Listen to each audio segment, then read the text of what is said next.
Iran के परमाणु ठिकानों पर अमेरिकी हमले के बाद से ही रूस बुरी तरह से भड़का हुआ है।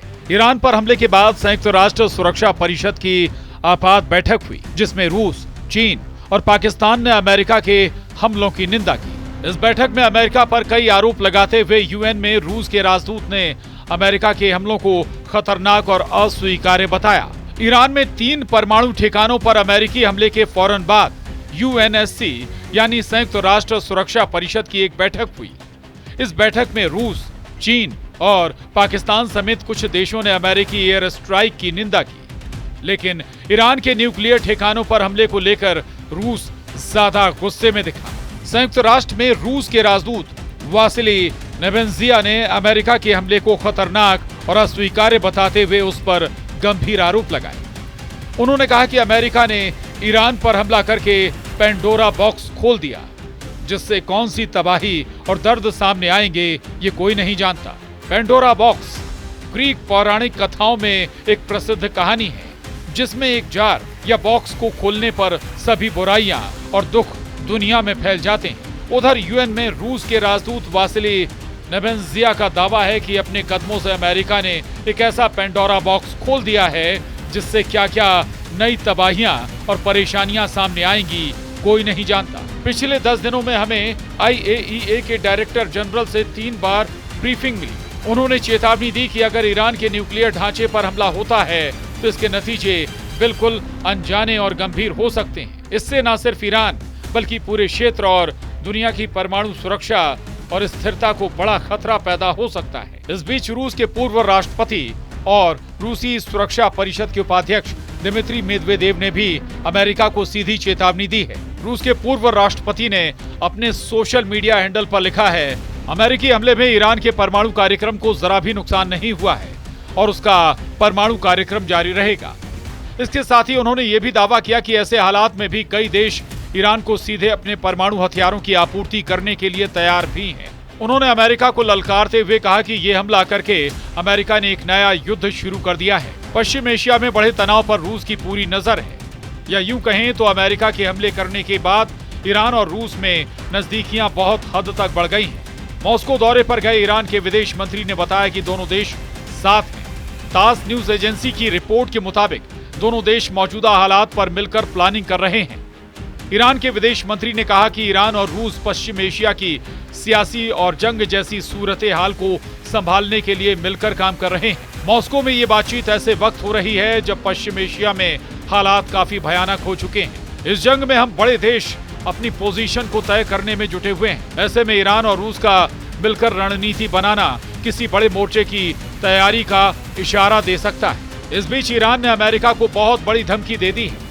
ईरान ने अमेरिकी राष्ट्रपति डोनाल्ड ट्रंप को मैसेज भेजकर ये धमकी दी है। ईरान ने चेतावनी देते हुए कहा है कि अगर अमेरिका हमले करता है तो वो अमेरिका में मौजूद अपने स्लीपर सेल को एक्टिव कर देगा, जिससे अमेरिका के अंदर भारी तबाही आ जाएगी। उसके स्लीपर सेल के लोग अमेरिका में सार्वजनिक जगहों पर हमले करने शुरू कर देंगे। ईरान के परमाणु ठिकानों पर बमबारी कर उसे तबाह करने का अमेरिका का दावा भारी पड़ने वाला है। ईरान ने अब अमेरिका पर पलटवार की तैयारी शुरू कर दी है। खबरों के मुताबिक अब ईरान ने अमेरिका को बड़ी धमकी दे दी है। ये धमकी अमेरिका को उसके अंदर ही तबाह कर देने की है। दरअसल ईरान ने चेतावनी दी है कि अगर अमेरिका ने उसके ऊपर हमला किया तो वो अमेरिका के अंदर मौजूद स्लीपर सेल एक्टिव कर देगा और ये लोग अमेरिका के भीतर ही आतंक फैलाएंगे। यानी ईरान की धमकियों के मुताबिक अमेरिका के अंदर ईरान के स्लीपर सेल मौजूद हैं और वो ईरान की सीक्रेट एजेंसियों के इशारे का इंतजार कर रहे हैं। अगर अमेरिका फिर से ईरान पर हमला करता है तो ईरानी स्लीपर सेल के लोग एक्टिव हो जाएंगे, जिसके बाद अमेरिका को ईरान के परमाणु ठिकानों पर हमले की एक बड़ी कीमत चुकानी पड़ सकती है। ईरान के दावे के मुताबिक उसके स्लीपर सेल अमेरिका में मौजूद हैं और वो इशारा पाते ही अमेरिका में तबाही करना शुरू कर देंगे। ईरान के स्लीपर सेल गुप्त रूप से काम करते हैं, जो अमेरिका जैसे दुश्मन देशों में बहुत सालों तक आम नागरिकों की तरह रहते हैं। स्लीपर सेल को ईरानी सुरक्षा एजेंसियों या आतंकी संगठनों द्वारा तैयार किया जाता है और फिर इन्हें टारगेटेड देशों में भेज दिया जाता है और ईरान के दावे के मुताबिक उसके स्लीपर सेल के सदस्य अमेरिका में मौजूद हैं, जो आदेश का इंतजार कर रहे हैं। ईरान का अपने विरोधियों को विदेशों में निशाना बनाने का लंबा इतिहास रहा है। इन कार्रवाइयों में उसके खुफिया मंत्रालय और कुछ फोर्स के जरिए की गई किडनैपिंग और हत्याएं भी शामिल हैं। अमेरिका और यूरोप में हुई कई घटनाएं ईरान के नेटवर्क की पहुंच की तस्दीक भी कर चुकी हैं। भले ही ईरान की सैन्य ताकत में कमी आई हो, अमेरिका के बॉम्बर उसके परमाणु ठिकानों पर हमले कर चुके हों, लेकिन उसके स्लीपर सेल्स के खतरे आज भी बरकरार हैं, क्योंकि ईरान की ये नीति है कि वो अपने दुश्मनों को अपनी सरहद से बाहर भी प्रॉक्सी ग्रुप्स और साइबर टूल्स के जरिए निशाना बना देता है, ताकि खतरा उसके देश तक पहुंचने से पहले ही खत्म किया जा सके। यूएस बॉर्डर एजेंसी सीबीपी की रिपोर्ट के मुताबिक अमेरिका में ईरानी स्लीपर सेल्स का खतरा अब तक के सबसे हाई लेवल पर है। हालांकि इस वक्त कोई विशेष खतरा सामने नहीं है। सीबीपी की रिपोर्ट के मुताबिक हजारों ईरानी नागरिक गैर कानूनी तरीके से अमेरिका में दाखिल हो चुके हैं और अमेरिकी एजेंसियों को उनकी मौजूदगी की पूरी जानकारी तक नहीं है। इससे पहले अमेरिका ने ईरान की 3 न्यूक्लियर फैसिलिटीज पर अपने बॉम्बरों और क्रूज मिसाइलों से हमला कर उसे उसकी हद में रहने की चेतावनी दी थी। इसीलिए ईरान बौखलाया है, वो बदले की फिराक में है और वो बदला लेने के लिए अब अमेरिका की सरजमीन पर कुछ बड़ा कर सकता है।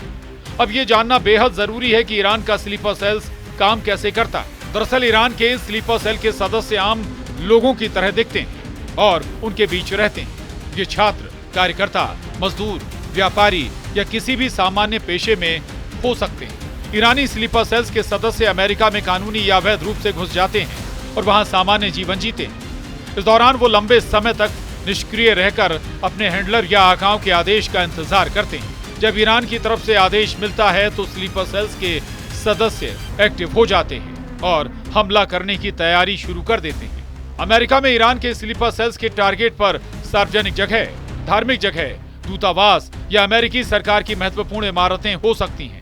अमेरिका के अंदर मौजूद स्लीपर सेल्स को एक्टिव करने की ईरानी धमकी को अमेरिका हल्के में लेने की भूल ना करे, क्योंकि इससे पहले कई बार ईरानी स्लीपर सेल्स के छद्म अपना काम कर चुके हैं। न्यूयॉर्क से लेकर यूरोप और इजराइल तक ईरान के स्लीपर सेल्स के सदस्य कई वारदातों को अंजाम दे चुके हैं। इसलिए अगर ईरान की धमकी उसके अंजाम के रूप में बदल गई तो अमेरिका की सरजमी पर एक और 9/11 होने की आशंका प्रबल हो गई है। उधर ईरानी धमकी ने अमेरिका की आंतरिक सुरक्षा एजेंसियों को सतर्क कर दिया है। इस बीच ट्रंप प्रशासन ने साफ किया है कि अमेरिका सिर्फ जवाब देने के लिए नहीं, बल्कि जरूरत पड़ी तो और ज्यादा जोर से वार करने को भी तैयार है। Bureau report, news 18।